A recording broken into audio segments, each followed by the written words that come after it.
What's good, YouTube? Lord the Matrix bringing you my spoiler review of The Dark Knight Rises. And this does have major spoilers, so if you have not seen the movie, I would shut my computer off and go see it right now while you listen to me talk. When I say go see it right now, you go get dressed, fuck a shower, go get dressed, and go see the movie because this movie is worth every dollar, every penny. It's amazing. I'm a big fan of Christopher Nolan, and I love his movies. I watched some of his movies when I was younger, and I didn't even know it was his movies, and I love those movies before even knowing about him. And Batman Begins and Dark Knight is one of my favorite superhero movies.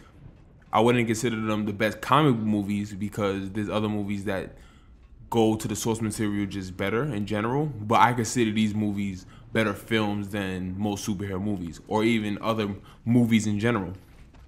And going into Dark Knight Rises, my anticipation was crazy. Too high for a normal human being. Like, I literally could see this movie and then die after and have no regrets in life because that's how much I wanted to see this movie. So I'm gonna tell you off the bat, this movie is not better than The Dark Knight for me. And people can even argue if it's better than Batman Begins. These movies are so different anyway, so some person could say Dark Knight Rises is the best, and I'd be like, yeah, that's cool. Or they could say Dark Knight is the best, and I'd be like, all right, and Batman Begins. Let me start with what I like first, and I'm gonna just start with the overall story. And I think the story was really good. I would have did different things. Especially when I saw it the first time, I was definitely thrown off and actually had mixed reviews about what I thought about the movie.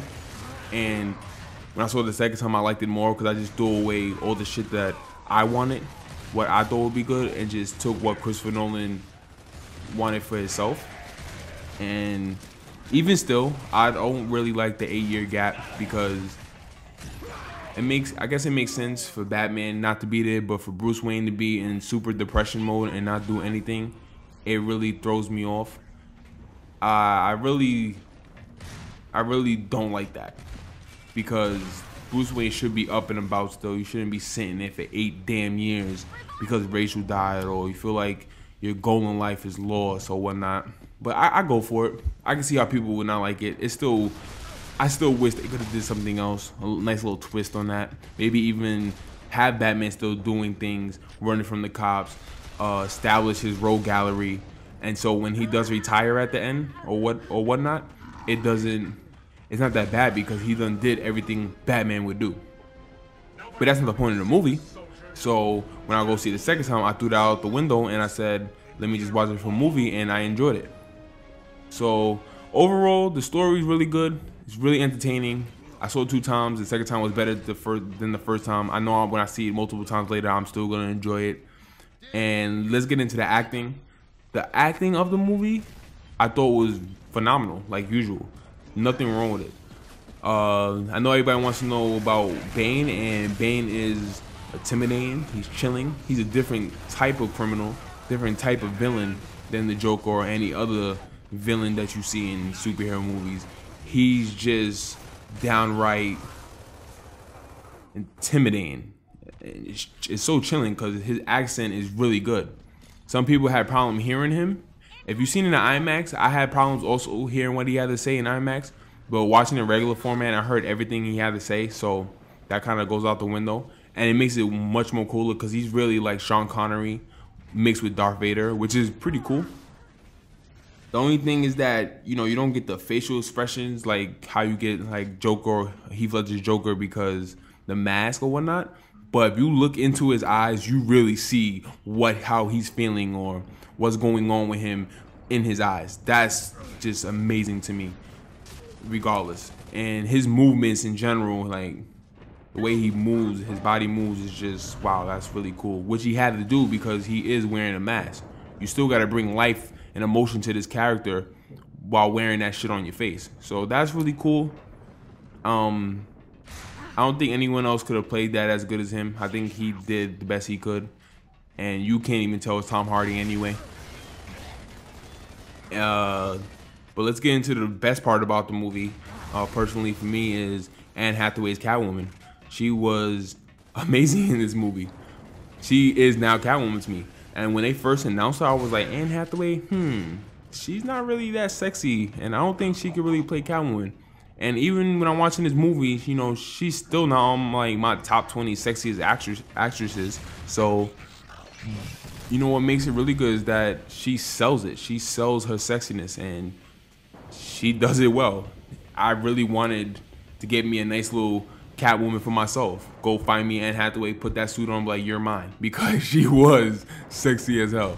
And she played that role really good, really sassy, and people that hated on her before should feel stupid, because even if that's what you get for going so hard on message boards and YouTube or whatnot, saying, Anne Hathaway's gonna be shitting, like, for me, I wasn't on board either, but I was still like, you know what? I trust Nolan, see what he does. He wouldn't choose an actress that's gonna just hack the role. But people, you know, they're so dumb, they just deal with what, they just wanna say what the first thing that comes to their mind, and they don't wanna, you know, think about the bigger picture here and just be like, maybe she would be good, you know? And she was amazing. And also another thing the haters had to say is the Catwoman suit is horrible. No, that Catwoman suit is hella sexy. Better than Black Widow's suit, in my opinion. You know, it is skin tight. And it looks better than Michelle Pfeiffer's Catwoman suit. Who the fuck really likes that Catwoman suit? It fits his universe, but Jesus Christ, that shit is horrible. Let's be serious now. Michelle Pfeiffer played that role amazing, but she's a horrible Catwoman in my opinion. Anne Hathaway is a way better Catwoman. Even though she's not referenced as Catwoman, and I wish they would have did that. One of the little things, my little nitpicks I don't like about the movie, but hey. Christian Bale, phenomenal. He was probably another one he almost could have stole the show, but like I said, Anne Hathaway was so good and Bane was so good that he wasn't really able to steal the show, but he is at his best in this movie. For me, Christian Bale is Bruce Wayne Batman. I like Michael Keaton as Batman. I did not like him as Bruce Wayne. I even like Val Kilmer as Bruce Wayne, but not as Batman. But Christian Bale, I really like him as Batman, Bruce Wayne. And a lot of people have a problem with the Batman voice, and I personally really like it now. I thought it was funny, but I thought it was really good. When I read the comics, Batman comics, I have that, when he's Batman and he's interrogating somebody, I have that voice in my mind. So that tells you a lot. Well, for me, how I feel about it. Michael Caine, amazing too. He's not really in the movie that much, but he has this one scene with Bruce and he just kills it. Probably the most emotional scene in the whole movie is with Michael Caine and Bruce Wayne. Gary Oldman killed it. The woman that played Talia al Ghul, Miranda Tate. I don't want to hack her name, so I don't want to say it. She was good. She's whatever. She's pretty, so who cares? But she's a really good actress. That's the thing. But her character wasn't really developed enough for me to really care about. So she's just there to be there. Not really there to be there. She's a big plot twist at the end, but the first half of the film, she's kind of just there, you know? You get a real rushed love scene with her and Bruce that I just feel like could have been really developed better and would have had a bigger impact later on when they do show her as Talia al Ghul. But like I said, this is why this movie's not better than Dark Knight, because I got these things in my head that I just can't get over. And who else? Joseph Gordon-Levitt. He was really good. I was surprised when they had him as a cop in this movie. I was like, that dude looks like a little man boy. But in this one, he actually looked pretty grown, and he really sold that whole rookie cop thing. And I like what they did with his character, John Blake, by incorporating all three Robins into his character, because Dick Grayson was once a cop, and Tim Drake was able to actually find out Bruce Wayne's identity as Batman, and then Jason Todd, his father, was actually killed too for a gambling debt. So that was really cool. So it makes it at the end that people probably didn't like them calling him Robin, or he should have just been Dick Grayson. He's not Dick Grayson. He's all three Robins into one, so it actually justifies him being Robin anyway. And who knows? Just because he found the Batcave and he's gonna take up the mantle for Batman, maybe he's gonna just be Batman. Maybe he could be Nightwing. You know, just skip everything before. Maybe he won't be Robin in that kind of sense. You know, that's how I look at it. Morgan Freeman, good too. Good as Lucius Fox as always. You know, he's not really there a lot, but I mean, like everybody was good. So I'm not gonna go through this whole cast because they did their thing. So what else? The action was I don't want to say it's fucking amazing because it serves its point, you know. And it's better than most. I give it that, but it's not the best action ever.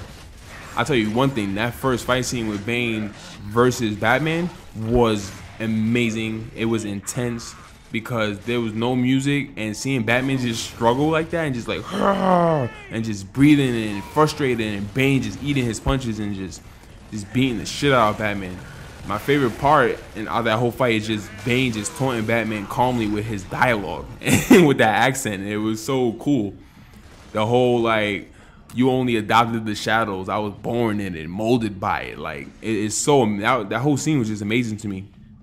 And then you get the whole scene where just Bane just punches Batman's mask, and you're like, oh shit, let me close my child's eyes because he shouldn't see this. He shouldn't see Batman get his shit beat in like that. That was just like, wow, that was a holy shit moment.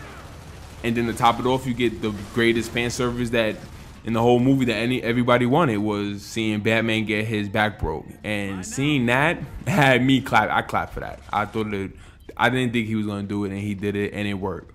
He did it exactly like how he did in the comics, you know. But he didn't really bend him out on his knee because that would just be unrealistic as hell. But he picked him up, cracked his back. That was really a really good touch. But that whole ending for me, the second fight with Bane, it was just a little anticlimactic. It should have been a little longer, at least 2 minutes more. I like the little touch of Batman cutting his mask because that's something Batman would have did anyway in the comics. Instead of in the comics, Bane got a tube and he cuts the tube, but in this one he cuts the mask. So that was a nice little touch. But then everything after that got kind of weird because then you get the Talia al Ghul twist, and then it kind of takes away from Bane because then you feel like Bane was just a lackey. But let me just address this. I felt that way at first too. But when you think about it, that actually puts just way more personality and emotion onto Bane, because if you look in his eyes, you see him about to tear up, and you really feel like he loves this woman, and he does. He's her protector, and I thought that was really, really well done.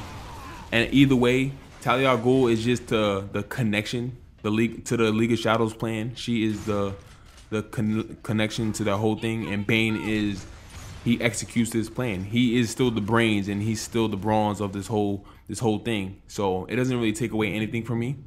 Actually, it adds on more to Bane. But then you get the stupid scene where just Catwoman comes through, shoots him with a missile, and then it kind of leaves you at a loose end because you could say that he didn't die, but I'm gonna say he did die because I don't like that. This is the last movie. I don't need loose ends like that. So either way, he died, and it cut short into something else, and I didn't like that at all. I did not like that at all. I didn't like how Talia al Ghul died either. She's like, now I fulfill Ra's al Ghul's destiny, and just shuts down, and it's like, that was so cheesy. Like, I guess they didn't really want to get into the death because it is a PG-13 movie. So it's like, you know what, just die, just do it quick. So I don't know. That was just one little thing. I like the little touch at the end. I thought that was pretty cool. Like I said, when you throw away what you want and just look at it for what this movie has done, all three movies, the ending fits perfect. I thought it was amazing. You know, he's not gonna do this forever. Batman is a symbol. It's like in the second one, he wanted to retire and find that person that could take up the mantle, and I guess he found John Blake to do it. My question is, John Blake gotta get his training up because he's a damn cop. I don't think he's ready to be Batman. So who knows what they do with that? We'll never know what they do with that. Nice little thing to ponder about. So yeah, go see this movie. This movie is amazing. It's the best movie I've seen this year. Ooh, best movie I've seen in a long time. I give it a 9 out of 10. Dark Knight gets a 9.5. Batman Begins gets a 9 out of 10 also. Good movies, great trilogy. Go see it. Peace.